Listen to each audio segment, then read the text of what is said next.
Hi guys, welcome back to my YouTube channel. If this is your first time joining this wonderful family, you're very welcome. And if you've been here before, thank you so much for tuning in again. Thank you guys so much.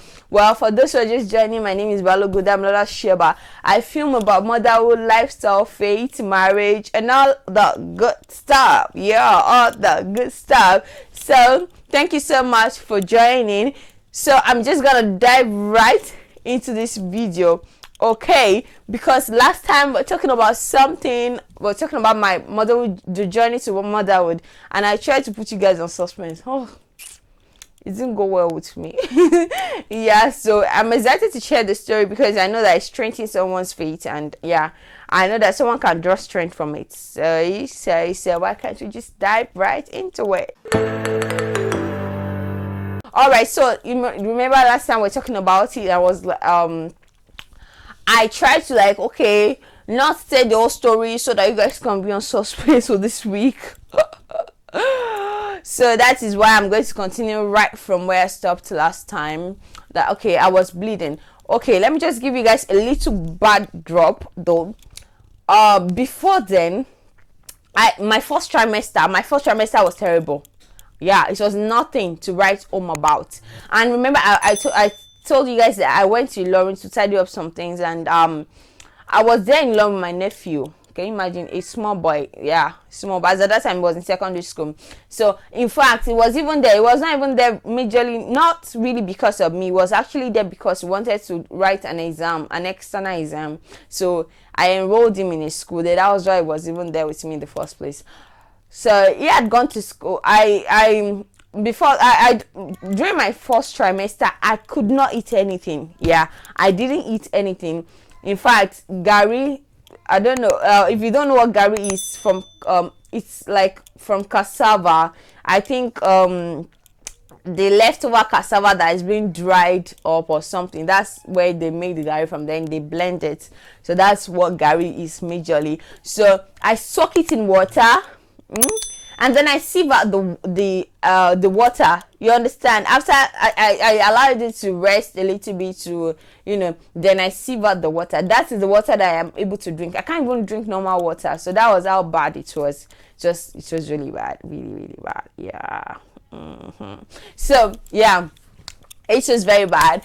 And because of that, I could not really, I didn't have strength. Most of the time, I'm always lying down. I don't have strength to even stand up because I've not been eating. So right after my trimester, I think it was first week of the 4th month, that was when I started bleeding. It came as, like a drop of blood, like a little stain in my panties and all that. So I felt like, okay, there is no big deal, So I was even trying to ask some people, like my sisters and all that, okay, this thing happening to me, like I'm experiencing this, like do you have an idea? Because she has at that time she had 3 kids, I think. Yeah, she had 3 kids. So, and I was like, okay, do you know about it or have you ever experienced it? So she was like, since it's not much, yeah, shouldn't be a big deal and all that. So I assumed that it shouldn't be a big deal anyway. So I stayed. I didn't do anything about it. So after 1 week, I realized that it was getting more. And as at the end of the next week, oh my God, that was when all else set loose. So I was bleeding really, really, really bad. So I was really bleeding. I had to find my way to the hospital because as at that time the little boy has gone to school. I can't stop him from going to school. So he had gone to school and I was left alone, just me. So I had to take find a taxi, take the taxi, and straight I went to the hospital. Getting to the hospital, they ran a test on me and they were like, oh my God, they did scan, did everything. So the doctor was like, oh my God, we need to do a quick operation on you, very quick, to save your life. So I was not like, what about the babies? They said they are going to have to take the baby out and wash my stomach and cleanse my womb because there's possibility that baby had died inside and everything. So they need to Hey, the deficit liar. Remember, guys, as I was saying last week, that the baby, like the first time, that was 2 weeks after my conception. Yeah, the doctor told me that I had respiratory pregnancy when they said I had to like evacuate the baby. Yeah, so something like that happened. So it's like telling me all over again that I have to evacuate the baby, that they have to wash out my own child. Can you imagine that? Can you imagine that? Like, they have to wash the baby out, they have to take the baby out, like this and that, blah blah blah blah blah blah blah. So the doctor was like, in order to do this operation, because it's a major operation, they need someone to sign for me. They asked me, do I have any family around? I said no. All my families are in Lagos. Even my husband's family are in Lagos, and my husband is not in Nigeria, he's not in the country. So the doctor said, okay, that what they will do is that they are going to wait for me. They are going to give me a pain reliever, something that can relieve me a little bit while I take a bed rest till the next day, till my people will come. That she called them to come. That it's a matter of urgency, it's a matter of life and death and all that. So I was in so much pain as at that time. I was in so much pain. So the doctor was okay that and they need to admit me. So I told the doctor that I wouldn't like to be admitted because there is nobody with me and I don't have anyone who will take care of me at the hospital. So I'd like to take the best bed rest at home. So if they can appoint me someone who can actually be coming to attend to me at home, so which the doctor agreed, and they told me that I'm going to like have a short time at the hospital. So I spent I think I spent up to like 6 to 7 hours at the hospital. They gave me drugs and injections and drips and everything. So they were able to like discharge me that day. They took me home. So getting home, I called my family, I called my husband. My husband was like, oh babes, you need to go back to that hospital like right now. Your life is very important, your life is more important, let's do this operation and everything. I was like, no, we are not going to do this operation. Like, I am not going to do this operation. And you know what, funny enough, see, if any member of my family, if they are watching this video right now, this will be their first time hearing all these things I'm saying. They never heard about it before. So it's like, I've never really shared with anyone, because even then I didn't call them. I only called my husband, I didn't call them. So I was like, this is not going to happen. So I went in to God. I told God, look at it again. Hey, the devil he has raised his ugly head again. He wants to take this child from me again. So I went to God in prayers, and then it just I just felt I was just like, I don't know what happened. I just felt the need to call my previous doctor. So man, I narrated the situation to him, that this is what's happening. He was like, oh, that whatever the doctor had to do, like I should just allow them to do it. Yeah, he knows me. Yeah, it was like I should just allow them to do it and everything. So I was like, you say what? So I was like, I told him that I'm having a lot of pains. Like, if there is anything that he can do to help me to relieve this pain that I'm having. So he recommended some drugs for me. He asked me to go and buy them, which I did. I bought the drugs, and after buying those drugs, then he was like, then he said I should take the drug for I think for some days. That after like 4 days, then I can go back to the hospital to check if everything is all right, and if not, then they can have the operation. I said, yeah, I've heard you. So I took the drug, and to the glory of God the Father, to the glory of God the Father, and the bleeding stopped. So because the bleeding had stopped, after 4 days, I think it was after 4 days, after 1 week, let's say after 1 week, I went back to the same hospital, and I told them that I want to have a scan done on me, because I told the doctor that I stopped bleeding. He asked me what did I do, what drug did I use, I told him, okay, this is the name of the drug. He was like, okay, it's a good drug, that. So they took me in for a scan. Then they scanned the baby again, and this time around, brethren, the baby was kicking. So yeah, the baby was doing so well. The doctor was amazed. He was like, wow, God is good. I said, hallelujah.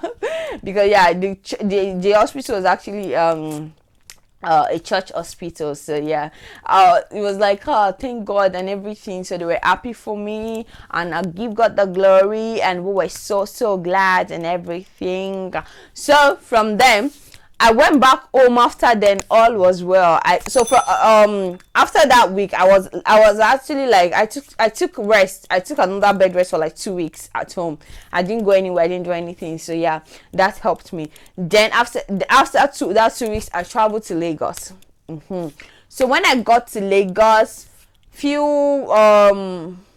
months to that time, I think about 2 months to that time, my document was ready. Everything was ready, and boom, your girl moved. Yeah, so I moved down to Romania. Yeah, so I moved down to Romania, and all was well until so everything was going well, and baby was doing well, I was doing well, no cause for alarm. I started eating well. I started doing everything well. You know what I'm saying? So everything was okay, perfect. Till when it was time for delivery. I think, yeah, that was when the devil said again, I am here to take this child from you. Can you imagine? This devil is a bastard. So I was 9 months. Guys, you will not believe it. I think it was 38 weeks. So 38 weeks, I was already having contraction.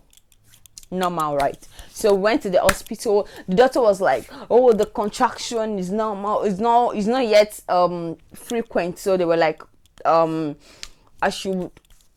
They said I have not dilated. Yeah, that was what they said. I have not dilated. So, but I was having contraction, and they could feel the contraction, so they didn't know what was wrong. I did all sorts of tests, series of tests, what was happening, and blah blah blah. So they actually placed me on admission. They admitted me for some time. But I ate hospital. So I begged the doctor that please, after I think I spent like 4 days at the hospital. Then I'm like, please, doctor, can you allow me to go home and I come back and all this and all that? So he was like, the doctor said, okay, yeah, sure, that I can go home. Then if the contractions start getting frequent, like 5 minutes or 3 minutes, that I should come back to the hospital. I said okay. So we went back home. The thing stopped for like 3 days. And after 3 days, it started all over again. The contraction was bing, bing, gang, to come, to go, to come, to go. Sometimes to come 15 minutes, sometimes 10 minutes, sometimes 5 minutes, sometimes. So it was just like that, like randomly like that. So, and that was at the, I think 39 weeks. So I was worried because, yeah, I read that baby's supposed to come at 38 weeks. So I was like, what's happening? I was supposed to have come at 38 weeks. So the 39th week, baby was not still coming out. It was trouble. We kept going to the hospital. They kept telling us that I have not dilated, there's nothing they can do. That then the doctor suggested that they did a CS. I ran home. Like, I picked up my slippers. I told my husband, you know what, boo, meet me at home. So we left. They're like, no, that's not an option. They said, okay, maybe they should induce labor. Maybe they should induce labor for me, because I was going through a lot of pain and they could see it. So they said maybe they should induce labor, but I said no. I went online. I was, before initially I was like, okay, yeah, they should induce labor. Yeah, I can't bear this anymore. But I went online and I started reading, induce labor, things to induce labor, and how inducing labor, all these things. Oh boy, I read it. Oh, but I can't take it. I ran because I heard that it will be very, very painful. It will be very painful labor. So I was like, no, I'm not interested in this. No. I can't do this. So I went back home. I said, okay, I was going to wait. I'll wait till the baby decides to come. So I didn't allow them to induce my labor. So I went back home. It didn't happen. For 39 weeks, nothing happened. So the next week which was the 40th, the 40th, yeah, 40th week. So I went home that the 40th week. Oh, it sounds wrong in my ears. Is it right? The 40th, is it 40th or 40th? Yeah, whatever. So the 40th week, I went back to the hospital and they were still telling me, you have not dilated. I'm like, what? I'm not going anywhere. And at that time, the day we went to the hospital, the reason we went to the hospital was because a lot of things, I started seeing a lot of things coming out of my body, including blood, mucus, everything was already coming out. So I was like, I'm going to give birth to this baby in the house if care is not taken. So went to the hospital. So when I got to the hospital, then the doctor said they're going to put me on admission. I was like, is the baby coming anytime soon? He said, let's look at it maybe in 1 week. I said, in 1 week I'm going home. Then the doctor held me, said, no, you're not going home, you are going to stay, because the baby might come anytime. It might be tomorrow, it might be today, it might be next week, so you have to be here. So they kept me in the hospital. So after the 3rd day, I was in serious labor. Then my contractions started getting frequent, like 3 minutes, but I have not dilated. So they kept checking. I didn't dilate, and my contraction was very constant, 3 minutes. I was going through so much pain, like so much pain. So I was just left there, and then after a while, so because we are in Romania, and then Romania, they don't speak English. English is not the official language in Romania. It's actually Romania that they speak. So, and me as a JJC where I be, I don't understand Romania. Yeah, I don't understand that. I don't understand Romania. So guys, I don't understand Romania, and they are like, okay. Most of the doctors that I met on duties at that time, I was going to tell them that, see, I'm going through this pain. It's too much for me. I don't know what else to do. Can you guys please just help me check if this thing is, close by, if I've dilated or something. But they didn't understand what I was trying to say. So there was a conflict of, there was language barrier. So they just left me there in the ward. I was going through pains. Other women that were there were like, they should attend to this lady. This lady is going through pain. There's nobody to attend. Other ladies are also pregnant ladies there. They were also they were just calling different doctors to come and check me, to come and help, but none of them were answering. They just left me there. So they didn't say anything. They didn't even care, like, who are you? Go and sit down somewhere. So everybody was just doing their thing. And okay, I was there for like 24 hours. I was in that pain for like 24 hours. So I think there was a visiting doctor that just came from another hospital who was visiting one of his patients. Then he walked by. Then he saw, then the women started screaming, please don't let this woman die. Don't let this woman die here. So the doctor came in and was like, what? They didn't attend to her?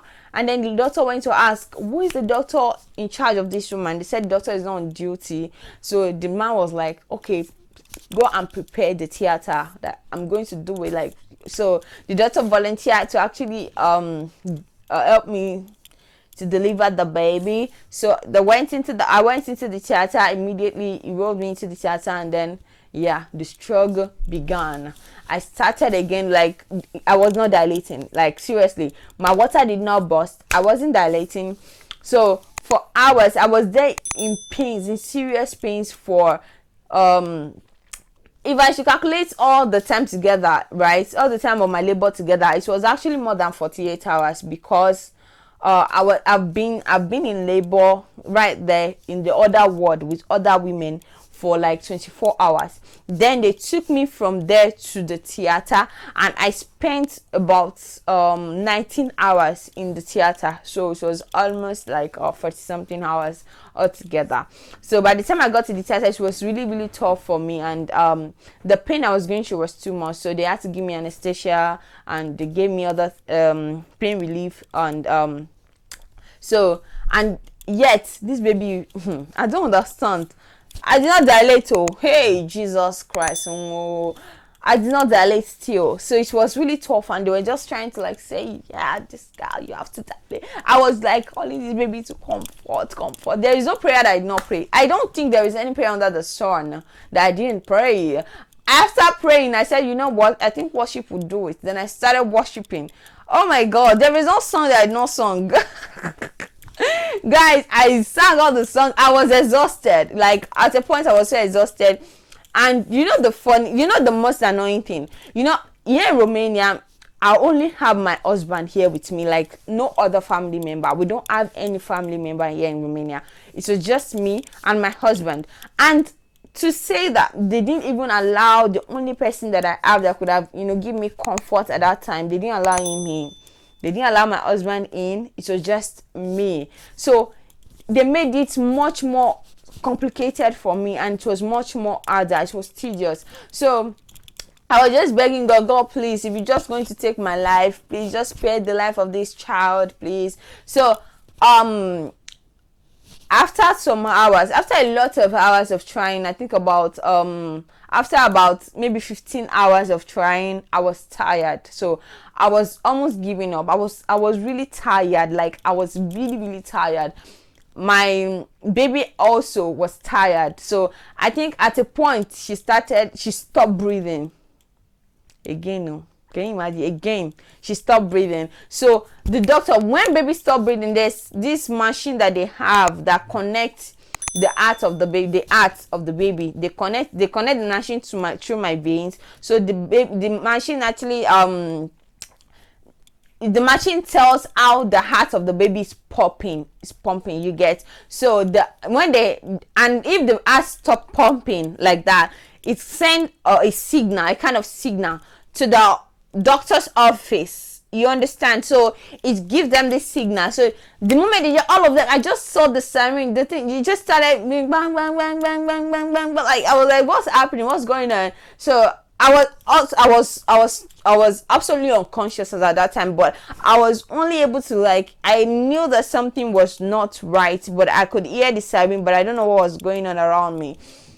So I just saw that all the doctors, all the matrons, all the midwives and nurses, everybody started rushing, everybody started running. They ran to my ward, and everybody was like, the baby has stopped. Then the doctor told me the baby has stopped breathing. The baby stopped breathing. The baby stopped breathing. Please, anything that they can do. So they started using I don't know what they call this thing, pressure thing to pump the baby back to life. Then they started fixing the oxygen and doing everything to make sure that the baby comes back to life. So, and lo and behold, my dear brothers and sisters in the Lord, the baby actually came back to life. Hallelujah, somebody, come on, get the Lord that shout. So the baby came back to life, and okay, so they used they fixed what's it called, the oxygen for me, so the baby can breathe through, can have enough breath. So after then then they check again. They checked me again. I've not dilated, and I've been in labor, and my contraction was frequent. So they were like, okay, so the doctor said that that they need to do something, that there's something that we need to fill, a form that we need to fill, that I need to fill this form, blah blah blah. I told the doctor, please, can you please tell them to allow my husband in? I need him right now. And the doctor was like, I'm not from this hospital, and there is little to what he can do, that I should just talk to the matrons, because he does not know how they do in that hospital. So that was what he told me, that he's not from this hospital. There's little to what he can do. He doesn't know how they behave in this hospital, so that's why he can't really say much. The only thing he can do is just to help to save my life. He's not even supposed to be here. So I was like, okay, all right, I'm gonna I just have to take it like that, you know what I'm saying? So we went, and then everything went on. It went on for about another 3 hours. Then I was already like, God, in your hands I lay my life. In your hands, oh Lord. I've prayed all the prayers that I needed to pray. All the forgiveness prayer, come on. I've prayed all the prayers that I needed to pray, So I was like, okay, God, just take it. I'm done. I can't take this anymore, so I'm done. So just then, I